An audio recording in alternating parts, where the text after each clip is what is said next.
So, hello everyone. Welcome to today's session. My name is Elizabeth Chanhe Lee. I serve with United Methodist Women as the Executive for Economic and Environmental Justice. I'll be serving as your host today for this month's Just Energy for All webinar as we dive into the topic of My Global Sisters and Me, Climate Justice Impact and Action Around the World, COP26, and Us. And to begin, we will have opening prayer by Joyce Wilkinson, who is the Marina UMW president based in Cal Nevada UMW conference. Joyce has been part of UMW for only about 3 years, and she's already been, joined leadership at her unit.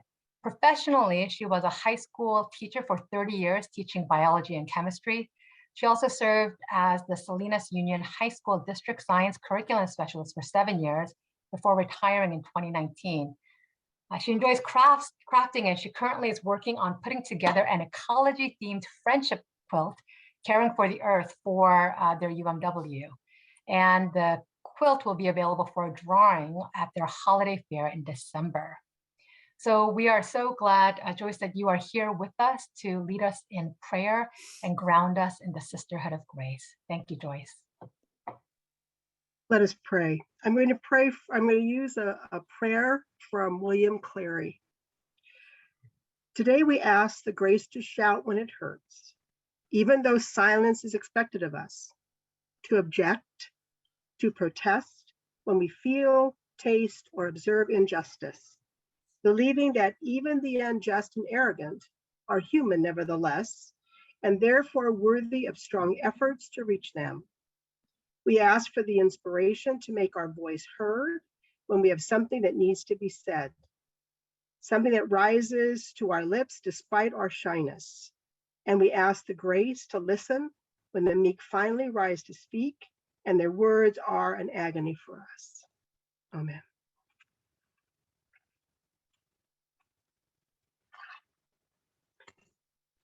The sisterhood of grace is to listen actively with head and heart.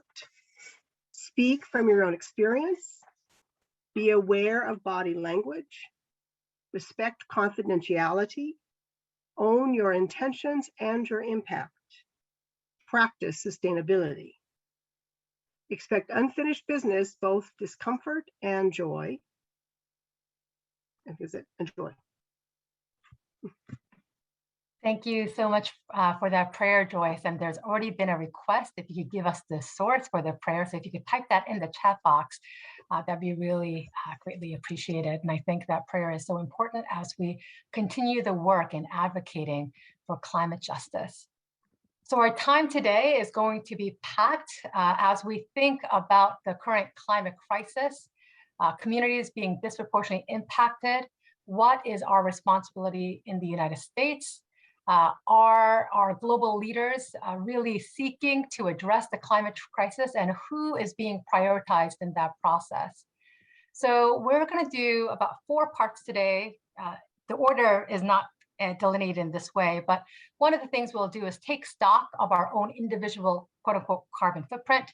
We'll hear from women from around the world and how their communities are being impacted by and responding to climate change.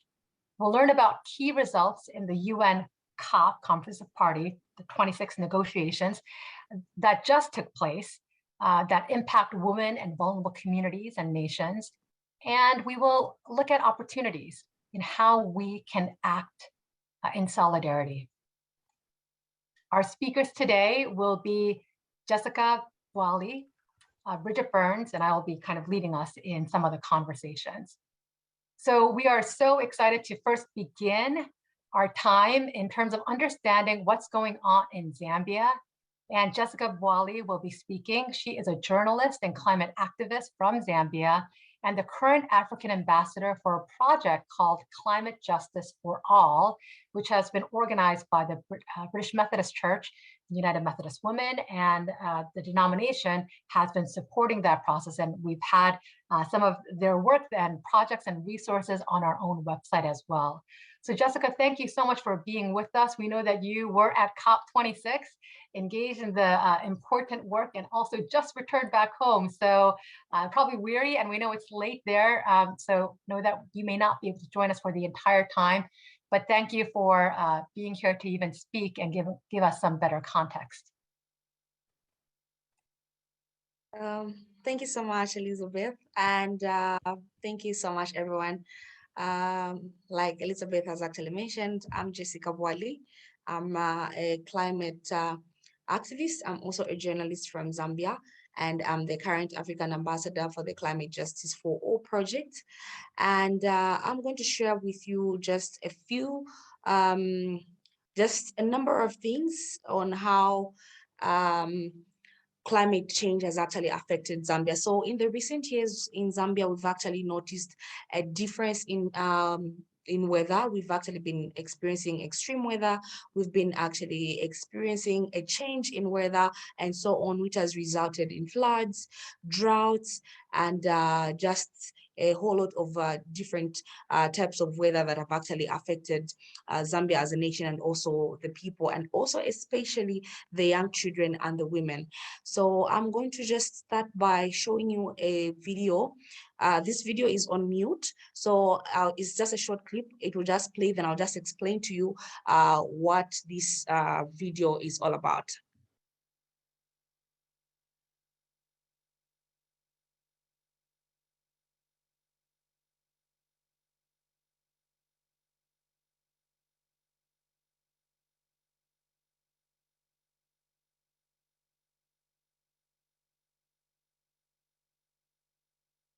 All right. Okay, so that video, it's one of the clips that I got when I was shooting when I was actually shooting the documentary. So this video, I got it in one of the provinces called Luapula, right here in Zambia. When I had gone for my shoot, when I was shooting the documentary, this was a time when obviously it was early this year, and this was a time that you would actually find fields green. Because normally that's the time that rains would actually be at their highest level. But when I was shooting the video, it was so sad that I'm sure when you noticed how the field was, it was very, very dry. And it was a situation where the rains started really late and the rains finished very early. So we are looking at a situation of farmers being affected so badly. And these farmers are not looking at maybe even large scale farmers. They're looking at small scale farmers that are actually whatever they are growing, whatever types of crops they're growing, it is what they're going to feed their own families. And some, of course, if they're going to sell, they'll actually get a little something to just sustain their livelihoods. But that was not the case. When I went to actually shoot this documentary, I was really, really saddened in that I saw a lot of fields that were really, really destroyed because the rains had just rained for a short period of time. You know, a situation where farmers knew to say the rains would start at a certain point and the rains didn't come at that time. And when the rain started and they planted their seeds, within a shortest period of time, the rains also went. So it was a situation where the farmers their crops had to be destroyed. And obviously they had to lose their crops. So I also show some images. I also just show some images on some of the places that are affected the most in Zambia when it comes to climate change.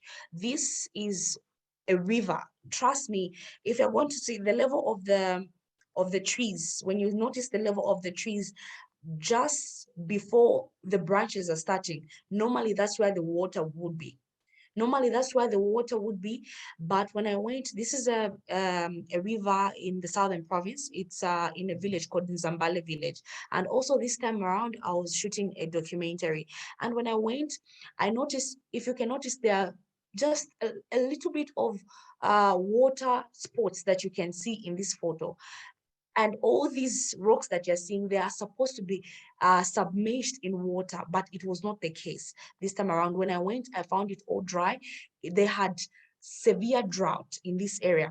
And one thing about this part of of Zambia is that we have a lot of livestock farmers in the southern province of Zambia. And when I was explained to, they actually told me to say we've been having conflict because we've been having a situation whereby we want our animals to have water. We also want our people to have water. So we don't know now who is who. Who are we going to prioritize? Because animals need water and we also need water. So there've been animal-human conflict when it comes to water source, because as small as this water source, as you can see, this is where the people would actually go and draw water, and also the animals would want to go and drink. And when this season, the dry season goes, when it actually starts raining, also this part of this village floods so much. So it's like, it's very unstable. When it's raining, it's going to flood very much. And when it is not raining, it will be very dry, which is posing a threat to the villagers, because most of them, they are farmers. And it will mean if the land is as dry as this, it will mean their crops will also be affected. And it will mean poverty will actually be able to be something that they're going to be talking about in the village, because they don't have where to be getting their food from, and also just their source of income, because they don't have water. And all of us, I know you know how important water, and we need water. So that was one of the situations that I found in the southern part of Zambia. Let me go to the next photo.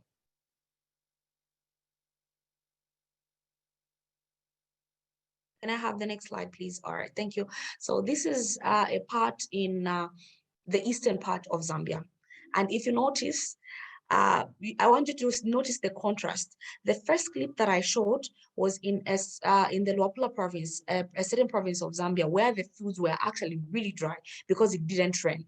And in this part of the country, in the eastern part, it had rained so much, and the crops got destroyed. If you notice, if all the green crops that you're seeing, they've actually fallen simply because it had flooded so much and they got destroyed, they got washed away. And imagine a farmer actually planting their seeds, hoping that they're going to get something at the end of the day, only for their seeds, only for their crops to be destroyed. And this was a situation. And look at the contrast. In another place, the fields are actually getting dried up because there are no rains. And in another place, the fields are getting destroyed because there's too much rains. So let me go to the next slide, please. This is the same situation. It's also the same part of the country in the eastern part.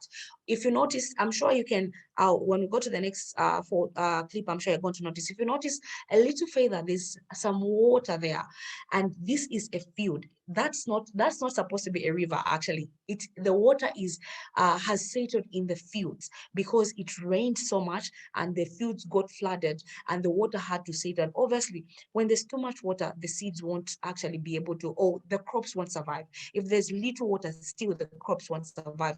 So it's a situation whereby it's either there's too much or there's too little. Let me go to the next slide, please. Notice how the crops are destroyed here as well. This, if you notice, there are almost two colors. If you're going to notice, there are crops that are looking green and also there are crops that are looking yellow.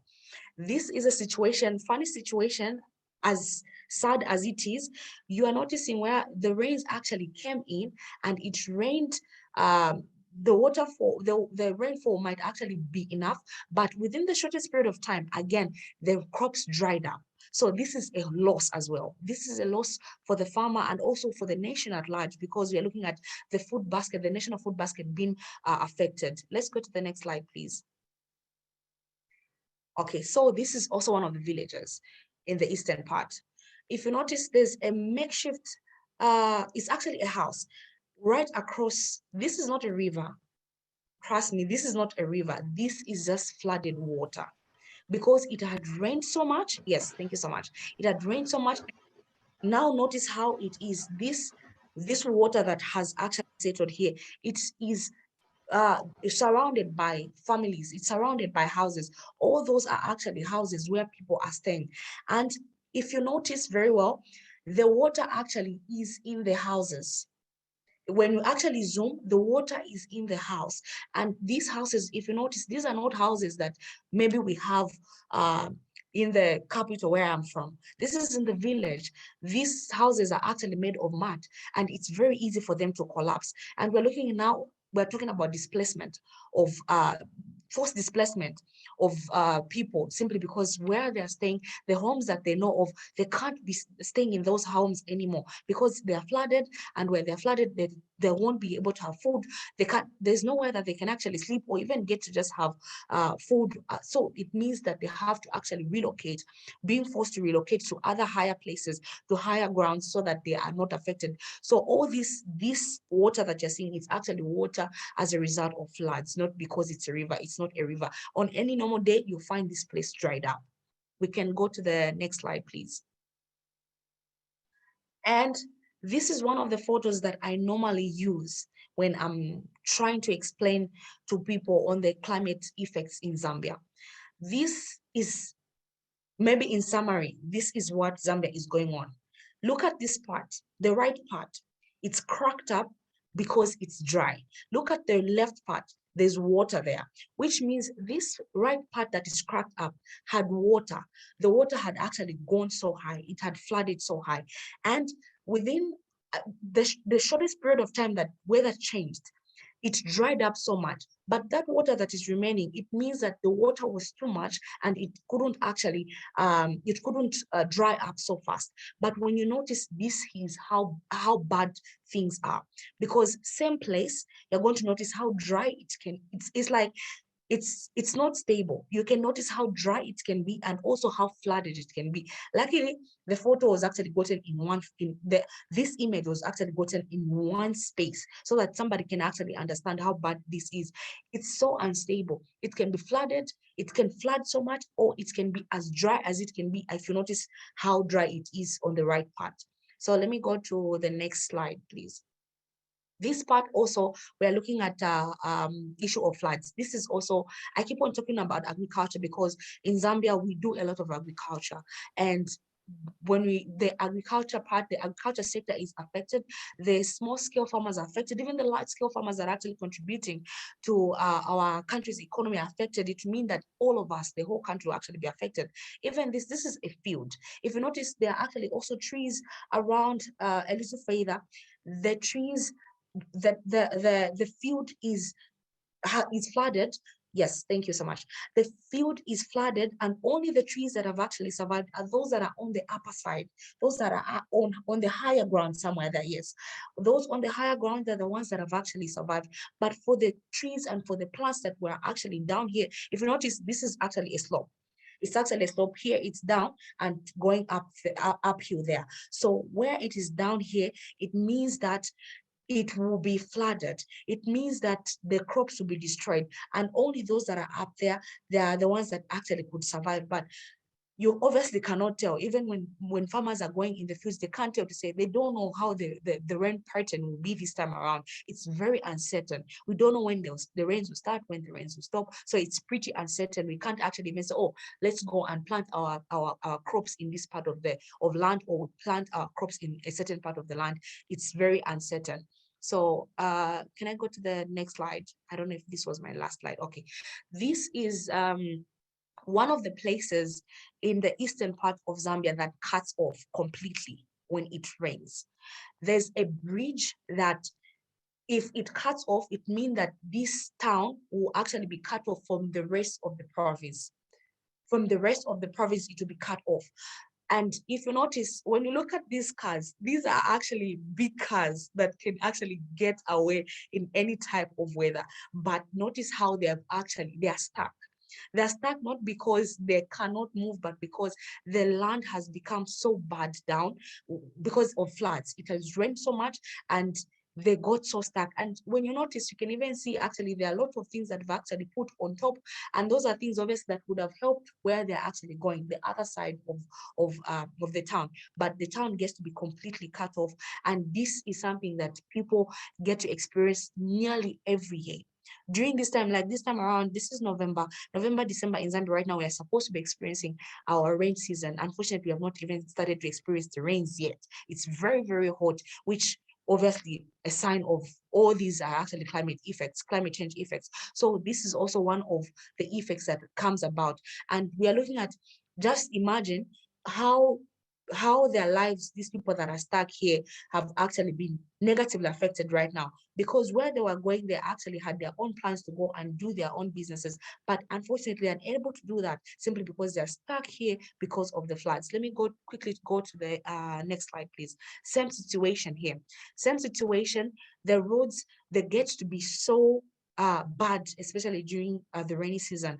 It's a situation whereby, if obviously you'd rather not even do your own businesses across, simply because of how bad the roads get to be. And imagine there are people that actually get to live by, you know, moving about, doing their businesses just so they could feed their families. They could also just help take care of themselves. But if they're unable to do those movements simply because the place that they're supposed to go across has become because these parts actually get to be very dangerous. There are people that have actually lost their lives, a lot of them, simply because they are unable, they failed actually to move to the next, to cross the place that have become flooded and has become dangerous. And we get to actually experience fatalities in worst cases. So this is also one of the effects of climate change shown in picture in Zambia.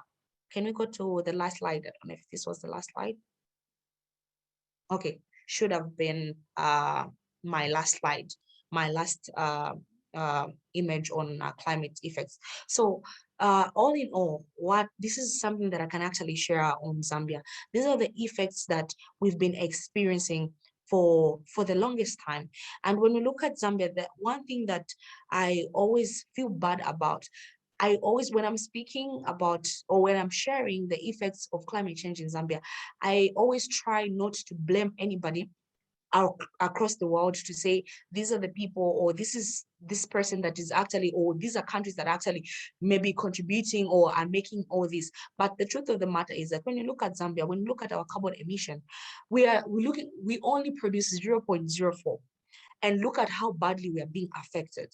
And that is why all the time when I'm actually speaking, I feel if all of us, each country actually gets to commit to our own NDCs, I'm sure we can actually just try and help one another. When you look at the countries in the global south that are actually affected the most, when you look at even the carbon emissions, they are really, really little, very, very small as compared to the other countries that maybe, you know, their levels are pretty high on carbon emission. But when you look at the damages, when you look at how they're affected, it's all different. When you look at Zambia, like from the photos that you've actually shown, for some of you that maybe might have not even come to Zambia, just giving you this idea, just giving you these photos, you can at least have an idea to say, this is how Zambia is being affected. This is what has been actually going on. And further, when I go further, when we talk about, maybe quickly, just if I get to join the issue of gender to climate change right now in Zambia, we're looking at even especially the women being affected the most, simply because when I showed, there's a part that I showed in a village where I showed how the river was dried up. We're looking at, obviously, women get to now have to move even further to make sure that they bring water at home, because the river that's close to their home, where they get to draw water from, is no longer useful. There's no longer water. And as a result, they have to move really, really further, miles and miles away, just to draw water and bring back home. And that also getting back to affecting a girl child. It means that a girl child obviously won't be able to go to school and won't be able to just do what she may be doing if she's not supposed to actually, cater for all those, have to go extra miles to just make sure that the people at home are taken care of. So these are actually unfortunately, these are some of the effects that we've been going through in Zambia. And sometimes I really get quite emotional. I hope I don't get to actually do that now. I get quite emotional when I'm speaking about this, because I look at a situation where if only each one of us as a global, each one of us were to actually stick to our own commitments, each one of us were only to stick to our own commitment, it could actually, it could help. I'm looking at a person that is doing business here, being stuck. That might not actually happen, simply because we are all doing our part. But if we are going to be selfish in the way that we do things and not think about the other person, really, it will be actually, we might be going round and round. When I was at COPA, I actually mentioned to say, I would want to see a situation where at some point we stop meeting to look at what we are going to do, to make commitments of what we're going to do as people around the world, but we meet and say, this is what we have done. Our country has actually done this. This is what we have done, but not a situation where all the time we meet to say, we are going to commit to this, we're going to do this as a nation, we're going to do. At the end of the day, we're not even committing to those NDCs. So I really hope, even from this short presentation that I've given, each one of us, I understand we're all coming from around the world. We're a lot here. I can see we're about 117 that are actually present. So I hope each one of us at least can do our own part. Each one of us can do our own part. If we can stick to our principle of climate, we can reduce, we can reuse and recycle. I believe we can actually help out a girl child out there in the village that has been affected the most. We can help out a woman out there that has been affected the most. Even just everybody else, families that have been displaced, forcibly displaced, families that are actually still struggling right now with mitigation and adaptation, we can actually get to help one another. So this is what I had to share on the effects of climate change in Zambia. Thank you so much for the time. And in case you would still want to learn more, I would actually encourage each one of you that would want to learn more about how Zambia is faring. You could just check out, look at on the internet and see what is going on right now.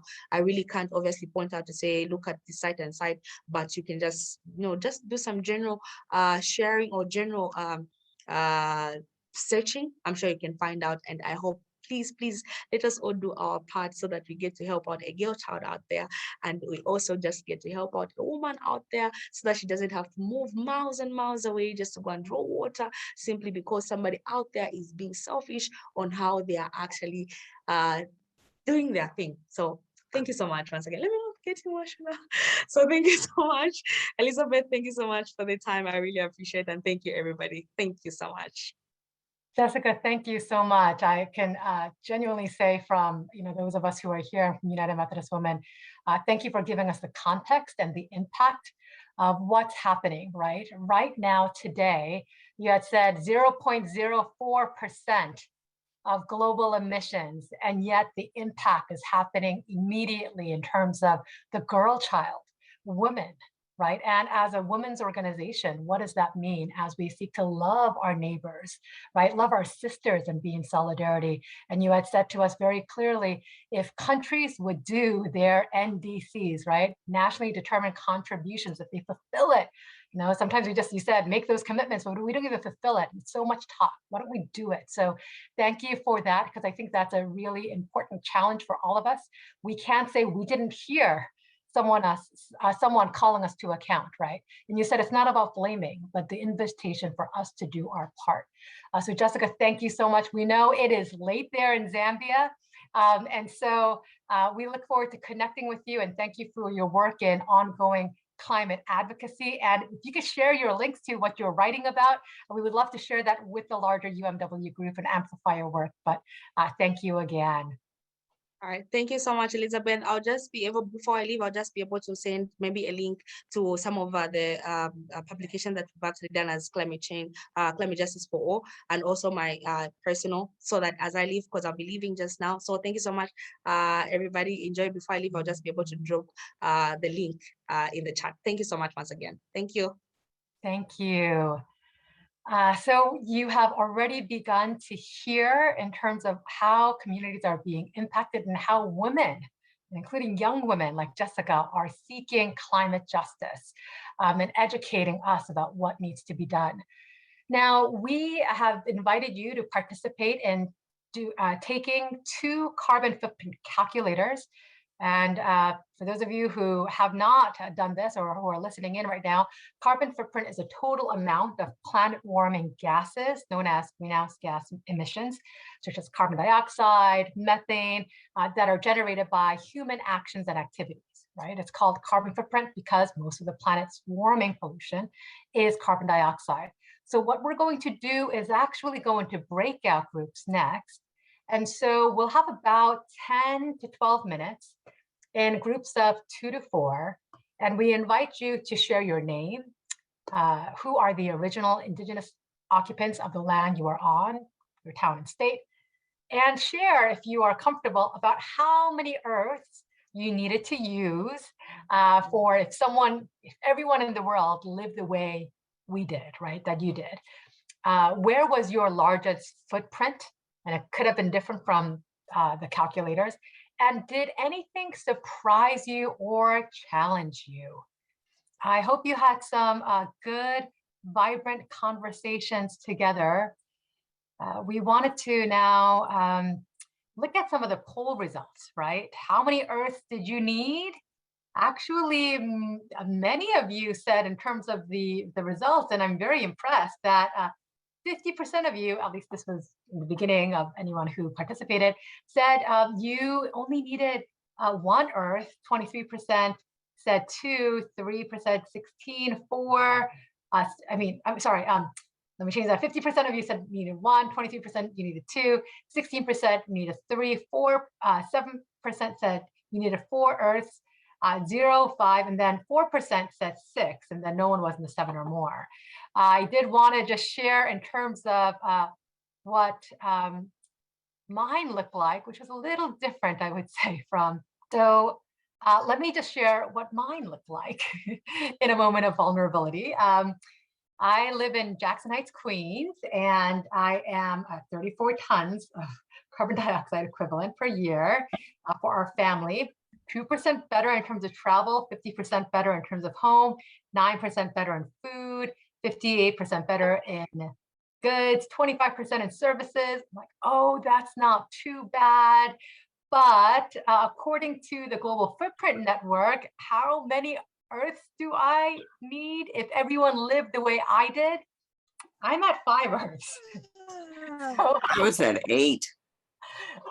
yeah, so this is, not the best. Wow. 5 Earths. Everyone else lived the way I did. And then overshoot is the day everyone consumed and lived like me. This would be the day when humanity would have to use as much from nature as Earth can renew in the entire year, right? And for me, it was March 13th, so a quarter of the year in, and already it's the overshoot day.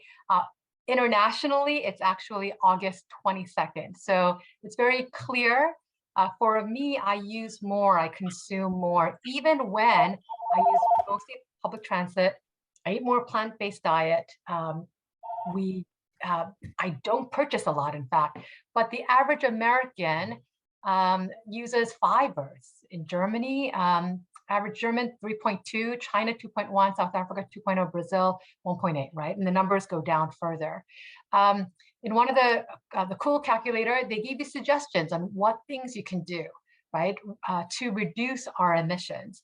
And I think those are good suggestions to consider. And there are opportunities for us to engage in, and my ecological footprint, 8.2, and it shows where I am, my consumption categories, etc.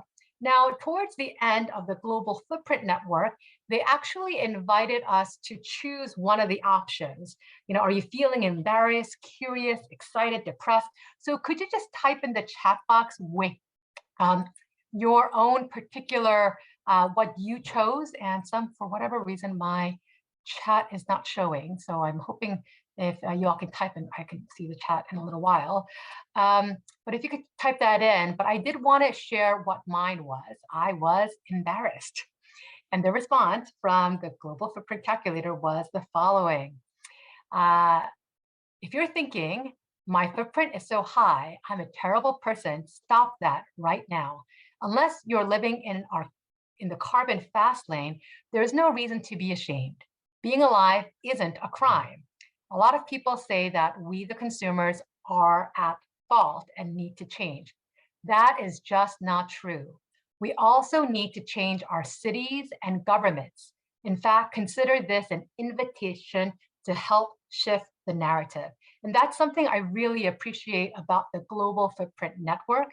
It is saying it's an invitation where we do our carbon footprint, but, and I can do certain things, but there are services and goods and services that actually, even if I was homeless in the United States, I would be emitting, my carbon footprint would be significantly higher than those in other countries, because of the roads, infrastructure, electricity, all of these things that in some ways I myself cannot control, right? So I want to invite us to think about it's not around me as the individual alone, but there are larger systemic shifts. So I just wanted to go through this very quickly, given time. The top 10 greenhouse gas emitters countrywide. So we talked about individual, think about country. So there's top 10, that includes China, which is the largest emitter, United States the second, and EU combined as different countries, India, Russia, Japan, Brazil, Indonesia, Iran, and Canada, contribute to over 2/3 of global greenhouse gas emissions. That is significant, okay? It's the top 10. So if the top 10 emitters committed to robust NDCs and nationally determined contributions and reduce their emissions, that could have drastic impact, right? But those are countries, and so these countries need to be responsible, but I do also want to note that the size of these countries vary, right? Because China is the largest emitter, but they're also, in terms of percentage point, 18% of the world's population. The United States, we emit 25, we are the second largest emitter, but we're only 4% of the world population. Okay, so just to put that in perspective, what does that mean? When we think about carbon footprint per capita, US, in terms of the world's largest economies, US is still ranked top. Okay, so we have a responsibility then to do more. China, you see, is significantly lower, in fact. And we did a poll question earlier in terms of which country is the largest historic carbon polluter. It is not the UK or Saudi Arabia, certainly not Zambia, as we heard, which is 0.04% of global emissions, but it is, in fact, the United States. The United States is the largest historic cumulative emitter, and that's important because carbon dioxide, when it's released, it's not year to year, it accumulates, right, in our atmosphere.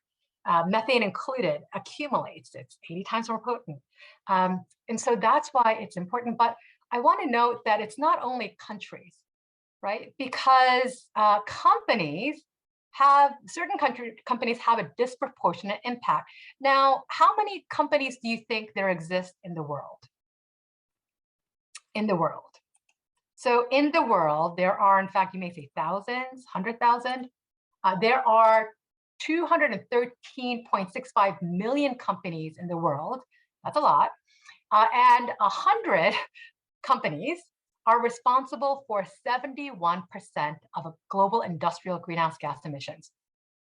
So just to be clear, 200 million plus companies in the world, but 100 of them, mostly fossil fuel companies, are responsible for 71% of industrial emissions.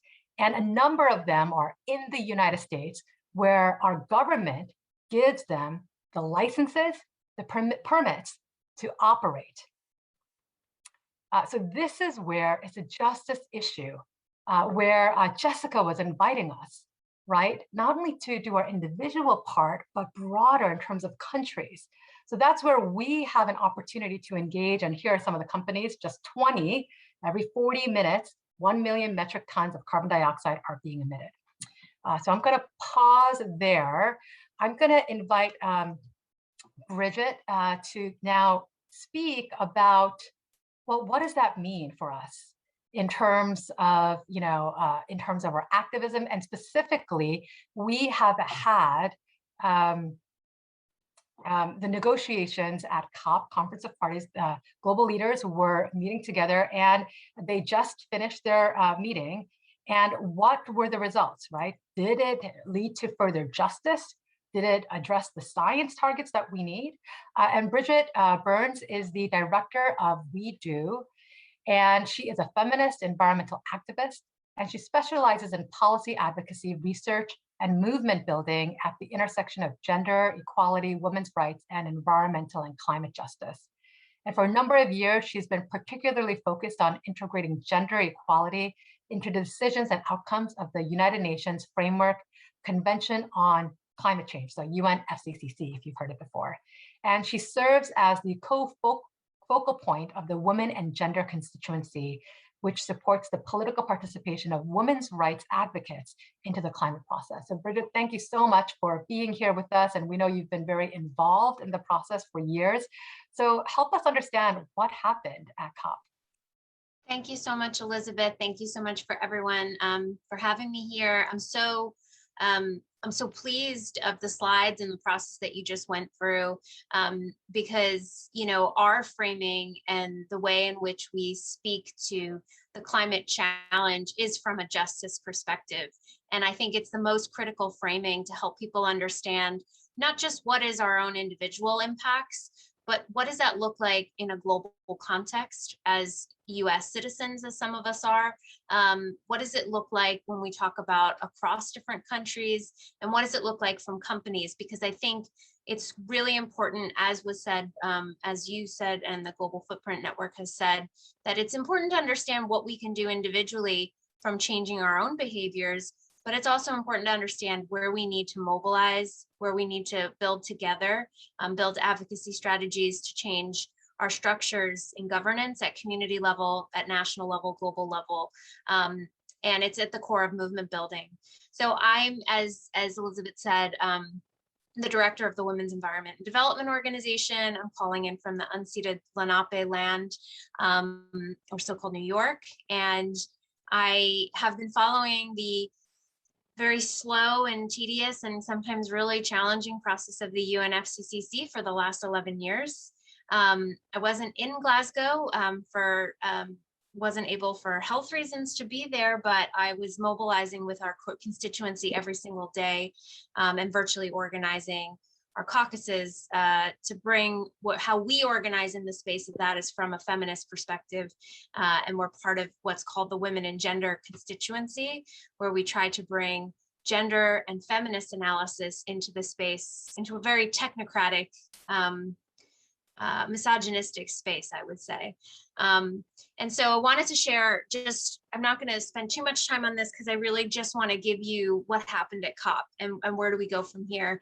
And a lot of these slides you'll see really try to bring a global justice framework from a US perspective. So what did the US do and what more do we need them to do? But you know, we have worked for many years now at WeDo, building alongside our partners from the Asia Pacific Forum on Women, Law and Development, to DIVA for Equality, which is based out of Fiji, to our partners in Women Engage for a Common Future in Europe, to think about what is a feminist analysis of climate justice. And we have so many different ways in which this has been articulated, from the idea of a feminist just transition. So how do we think about, you know, this context that people talk about of moving from a fossil fuel based economy to a renewable and regenerative economy, and how do we do that ensuring we center feminist principles of care, for example. There was a really good quote earlier this year about, you know, what we're not trying to do is move from oil barons to solar barons. What does it look like if we're reframing community ownership of energy access, et cetera? And this is really something that frames, I think, feminist analysis. We have partners who are working on creating a feminist decolonial global Green New Deal. What are the principles of that? What does a feminist fossil-free future look like?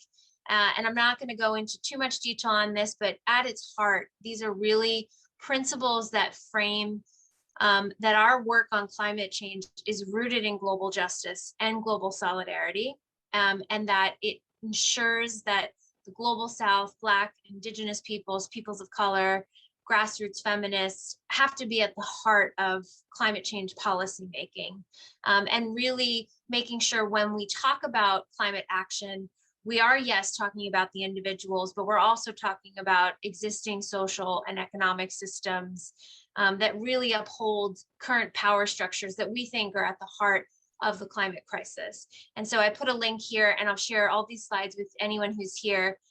That's a reader on all of these different frameworks in case anyone wants to go a little deeper into those frameworks and understand and get to know these networks a little bit better. So what happened at COP? It was I will have to say, after of having, over a decade of going into this space, it was the most high profile COP that we've ever experienced in terms of celebrities and publicity. I've never seen a COP that was showcased in the media from start to finish. There's usually a footnote in one section of the news.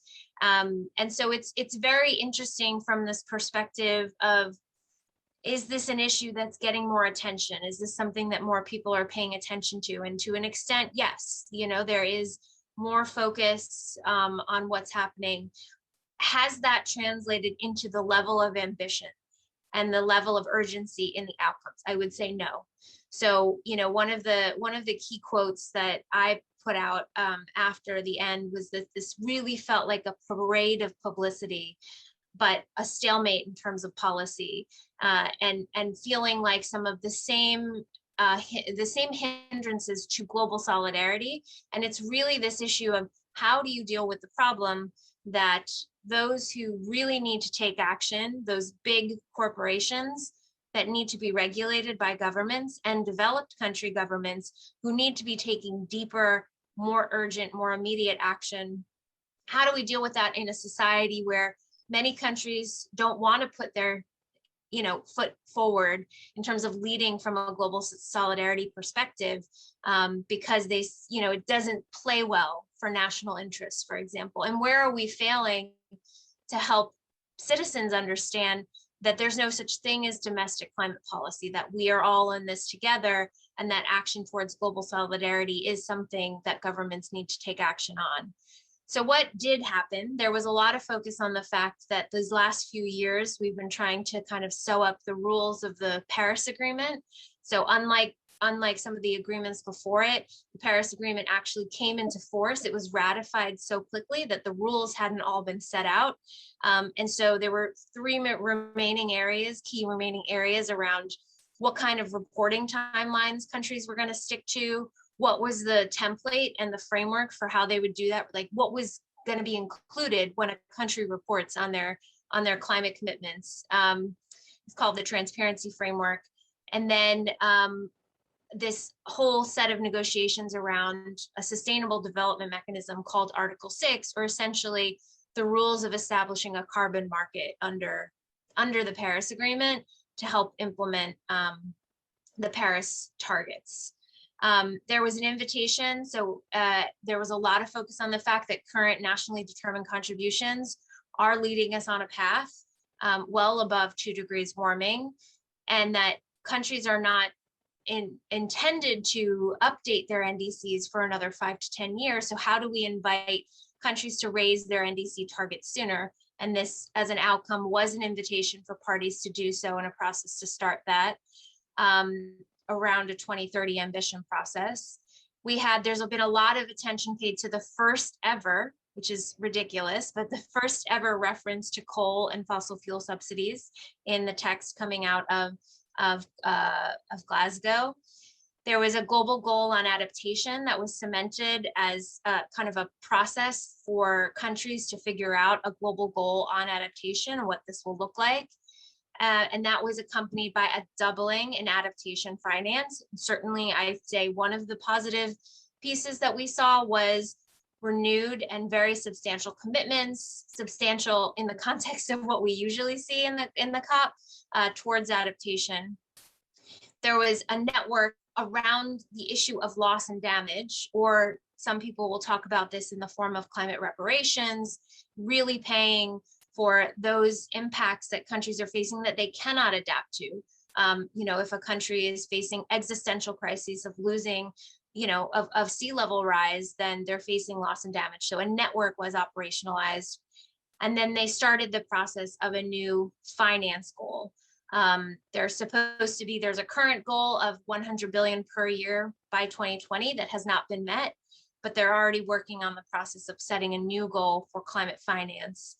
And this was launched in Glasgow. I should have also added that there was a decision under the Gender Action Plan, but it was a pretty procedural one. And the big review of that Gender Action Plan and whether we've seen progress on centering gender equality and climate change action is going to happen in the lead up to next COP.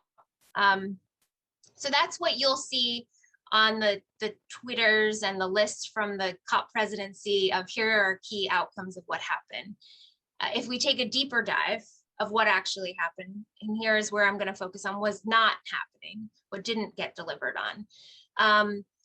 There was a huge push from small island developing states and developing country parties to not just create and operationalize a network to discuss loss and damage, but to actually deliver on a financing facility for loss and damage. So there was a demand and a call for funding for loss and damage.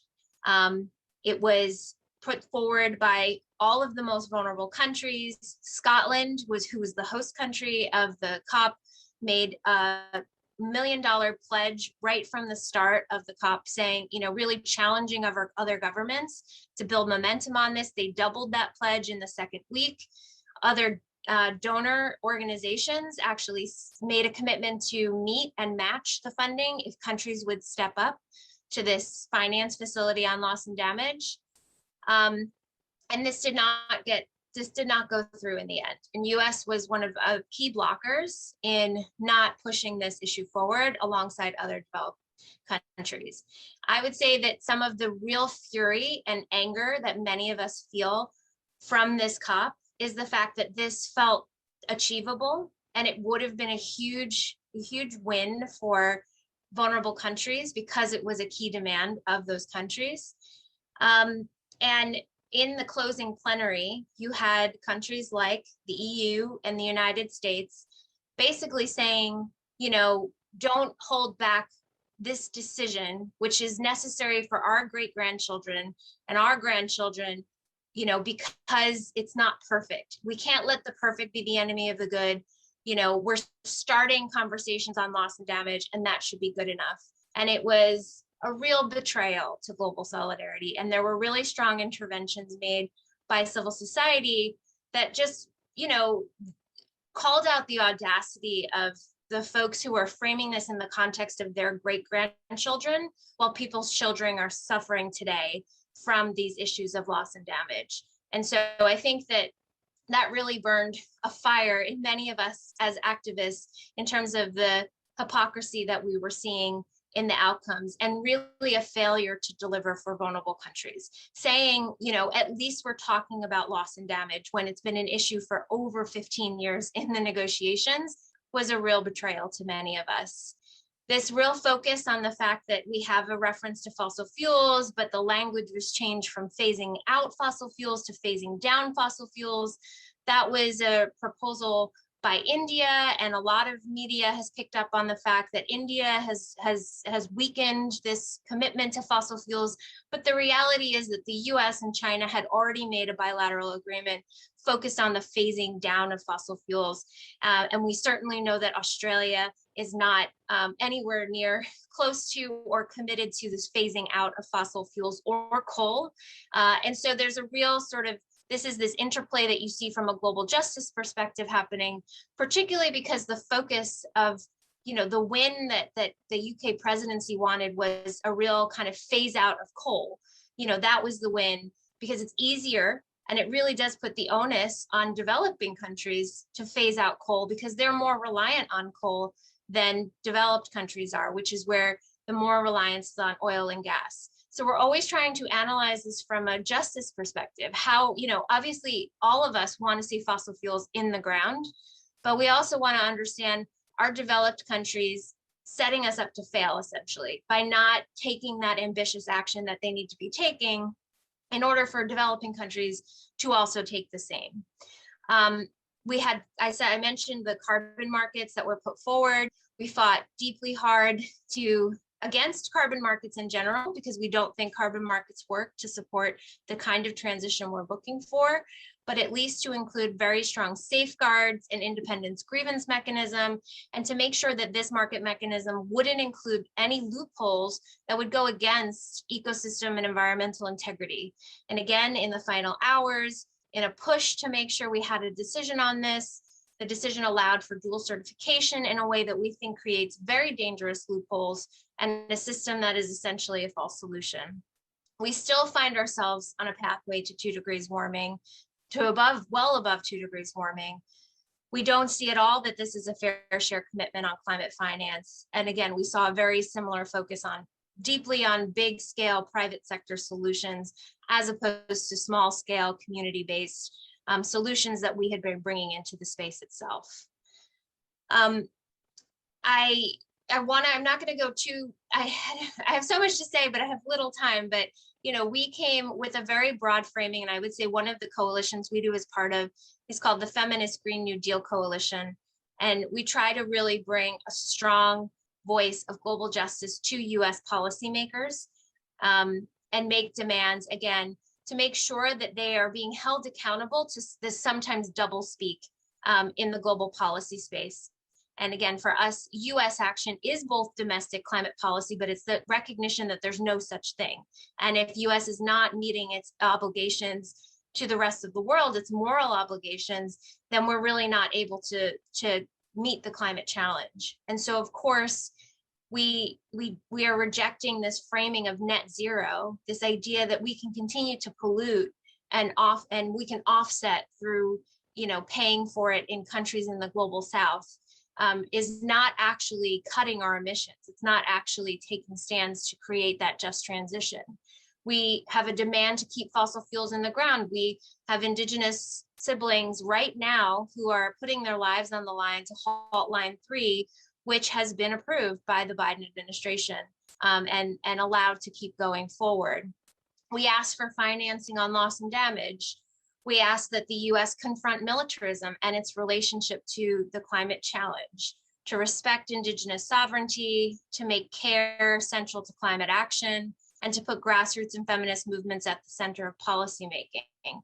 And I share this photo of Nancy Pelosi, who held, you know, with the very large congressional delegation who went to COP, held a press conference and was asked a question about militarism and how do you square the idea that the US is trying to build back better when our military spending is still so high, when military emissions are not included in the climate space in terms of equivalent of emissions. And it was very telling that nearly that entire delegation's response to that was around how, you know, we're greening the military and how it's important, especially with the potential influx of climate refugees, as if that's a military operation, as opposed to a humanitarian issue, that climate change is causing further instability that is creating climate refugees and climate migration. And again, that's where these issues are so deeply intersected. And I at least don't see US leadership understanding the intersections and how we need to be working on it. We're not meeting this moment as the United States. This is a picture of frontline folks working at Line 3. These are articles from just 7 hours ago about how the US is holding a historic oil and gas lease sale in the Gulf of Mexico just days after the climate summit. So again, when we get really frustrated with this idea of incremental change, it's because we're seeing the hypocrisy of what's happening when they're calling for other countries to accept that we can't start a finance facility on loss and damage, but we can have a historic sale on oil and gas leases in the Gulf of Mexico. And I think that Elizabeth's going to go into a little bit more detail onto this, but we as civil society have an analysis of what a US fair share on climate action would look like, very detailed into our own domestic reductions that we should be taking, which is around 70% of greenhouse gas emissions, but also how that is coupled with 125% of financial support to developing countries, comes out to around 800 billion between 2021 and 2023. That's not per year. That's 800 billion between, this set of years. Our current commitment right now, which is sort of a doubled commitment, is around $11.5 billion. But when you think about it in the context of the fact that we have spent 766 billion US dollars in the military in 2020, and around 20.5 billion annually in fossil fuel subsidies, this is where, again, this presentation of juxtaposition becomes really important. And so what do I think this means for US-based advocates? It's that we must understand there's no such thing as domestic climate policy. that climate justice is global justice, which is racial, gender, migrant, disability, and economic justice. We have to see the hypocrisies and call them out, whether it's Line 3, oil and gas leases, military spend, debt frameworks that are entrenching so many of our Pacific Island and small and developing states, particularly in the context of COVID, into even deeper debt, which makes it impossible for them to respond to climate crises, and certainly impossible for them to provide social protection that we're even fighting for in our own country in terms of paid leave, in terms of a care infrastructure.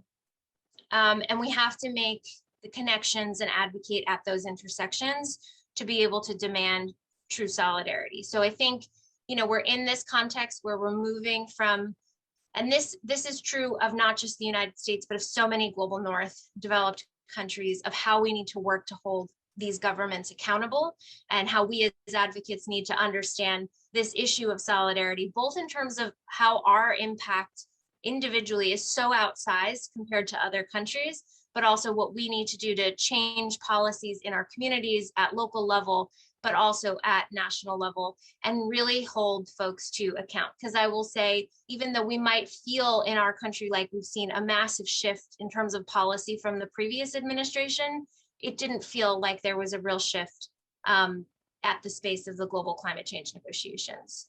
So I think that's my last slide. I'm going to leave it at that.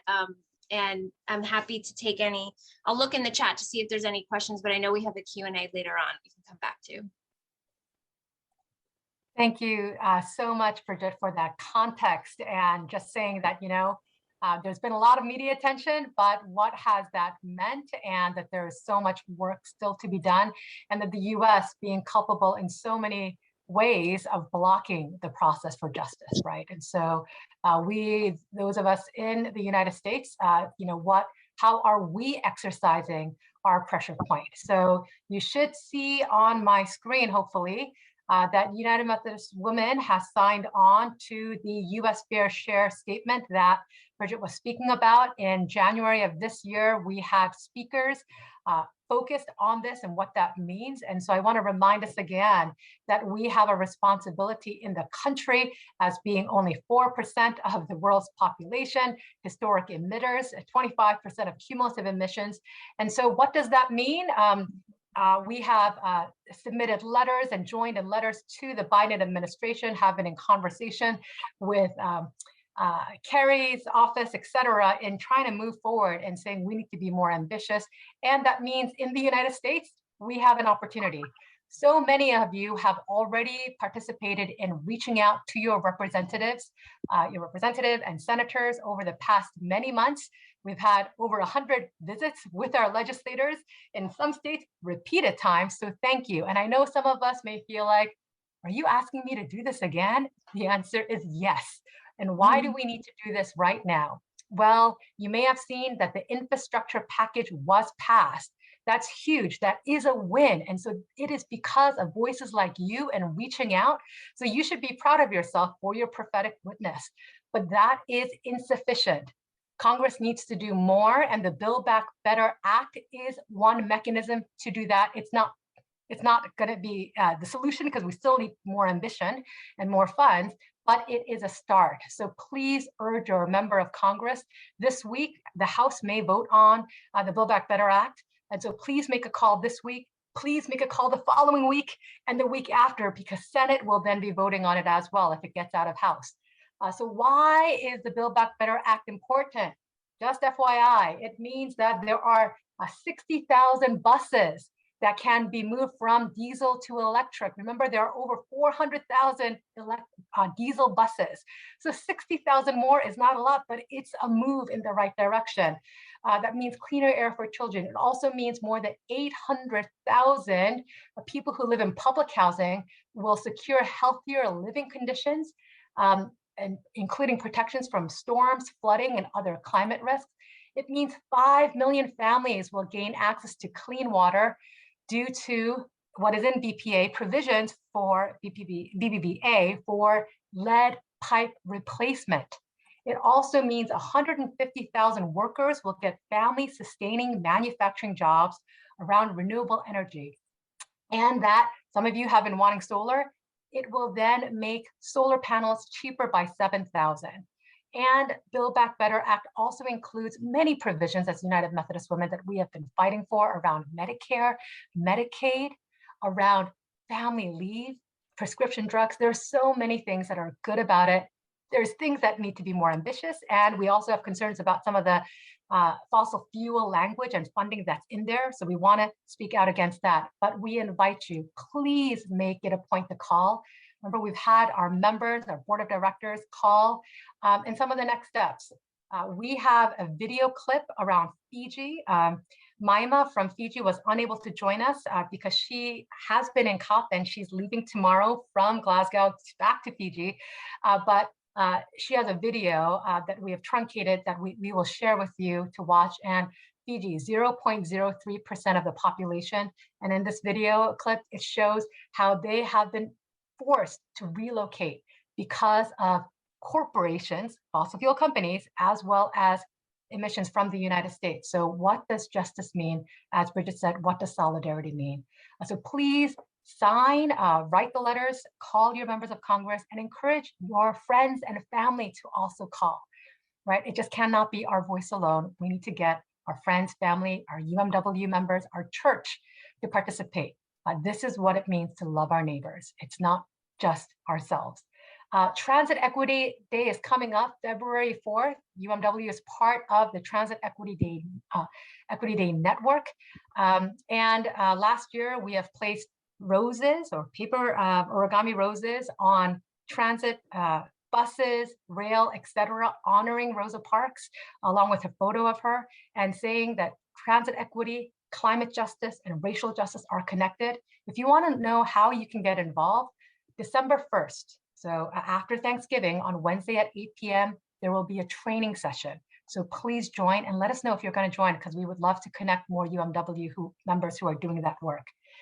Next, December 2nd, Thursday, right after that, we will be having a film screening with the Racial Justice Office on End of the Line, The Women of Standing Rock. And Daryl Jones-Joe, one of our board of director members, who's also Diné, she will be speaking at that time. And we have been working on advocating around reducing methane pollution, and the public hearing is happening. It'll happen November 30th and December 1st. So please sign up for the public hearing. We will give you talking points and a template and the coalition partners, and we can give input on what you can say.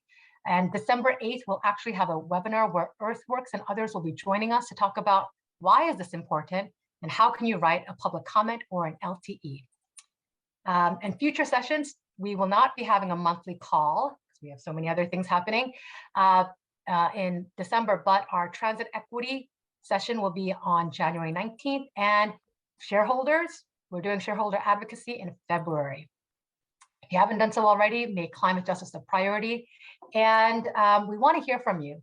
We know that a number of you are already working on advancing climate justice. We had a conversation with Aurora UMW in Illinois just the other day in terms of what they're doing. We would love to hear what you are doing in your unit, district, or conference. And assembly is happening, turn it up. Lots of various climate justice focused sessions, and the town hall will be on just transition from an Indigenous perspective, from a global perspective, from transit, utilities, and frontline perspective. So join us. If you haven't received updates, please sign up. And I'm just cognizant of time. So if you have questions, please put them in the chat box, and maybe Bridget, if you can also respond via chat. But we're gonna ask Bridget if you could just share a few words, and then we'll go to closing prayer. Any final remarks, Bridget, from you? Yeah, no, I think that I think it was sort of summed up in a lot of the words that was said in terms of where I think there's a real role for those who understand this crisis from the view of solidarity and real solidarity and global justice, and can bring that message to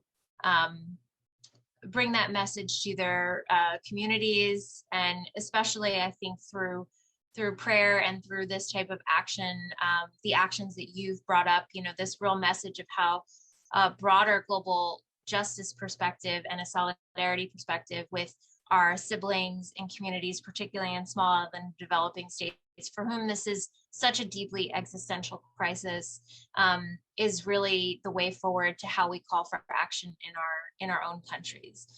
So I think I would leave it at that. Thank you so much for that challenge, and yes, the role that we can take. Betty Thompson, who is the oldest daughter of 5 children, who grew up in Eastern Tennessee, and first of 3 children, and she has 3 children and 5 grandchildren, 2 great-grandchildren. She is a first-generation high school graduate in her mother's family. And also, she has been very active in terms of our legislative process in speaking with her representatives and staffers of her senators as well. She is from Western North Carolina, UMW Conference, and is in leadership at Skyline UMW as a communications coordinator, social action coordinator, and also the Skyline chair of their Grace Circle.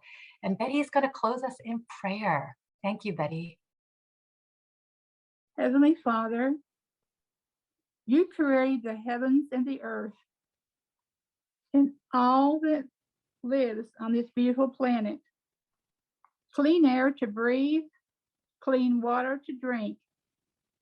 All the animals on land, fish and creatures in the creeks, rivers and oceans, and birds in the air, and yes, butterflies and bees. From the beginning of time, dear God, you have reminded us to love one another and to care for our neighbors as our brother and sister, and to tend to our earth and loving it as it is our home and the home of our children and all children to come. Tears we weep today as we see how we have failed through the years. It is never too late, God, to come together as one, as we have today, this Just Energy for All Zoom event, to share and learn how to make effective changes. As one, we can be advocates for better leadership in our governments at all levels, to clean the air and the water and the land all over the world. We are women of faith, and we believe. As United Methodist women, we rise up. We say, yes, we are. We care. Help us, Lord, to be strong and go forward with power and truth to take action now. In your holy name, amen. Amen. Thank you, Betty, for that word. In closing, I am going to share the video as we depart for anyone who would like to stay with us. But Bridget, thank you so much for sharing and being with us, and for Jessica, who was there with us earlier, for Joyce, and for Betty for your prayers, and Marianne, as always, for making sure this runs so smoothly. So thank you all. We will hope to see you in the next few weeks in the various actions and in our advocacy. And I will just have this going as we close. Climate change is a lived reality for our Pacific communities. The region contributes at least 0.03% to global carbon emissions, yet suffers disproportionately to the effects of global warming. These effects include sea level rise, temperature variability, storm surges, changes in rainfall patterns, and the intensification of extreme weather events. As this crisis continues to accelerate, these small island nations are threatened by a changing climate that awaits to swallow the land and the lives of many who call the Pacific their home, unless we take the initiative to raise our voices on what we believe in. We, as frontline communities of the Pacific, believe that sharing our stories of resilience will call out on high-emitting countries to take responsibility for their actions and enable change. We believe We are not victims of the crisis, but communities who are fighting for the future of our home in the face of climate change. We believe in climate justice for all. This is the second in a series of short films produced by Climate Justice for All, a climate-focused, youth-led, global campaign which seeks to mobilize the Methodist family on issues of climate justice. In this film, we will be focusing on the context of Fiji and how climate change has or is likely to induce relocation for two communities. These communities being Narikoso and Vunidongoloa Village. Narikoso Village is a coastal community which over the last decade has lost between 5 to 7 meters of land due to the rise of sea levels. In 2012, the government of Fiji had advised the village that relocation was the best option rather than a renewal of their seawall. Since then, the community has been in the process of relocation for 8 years. Climate change here in Narikoso is like the rising sea level. Like they face on their daily lives when the tide is high, they see that the water is coming, seawater coming in the village, in their house doorstep, especially these sea areas.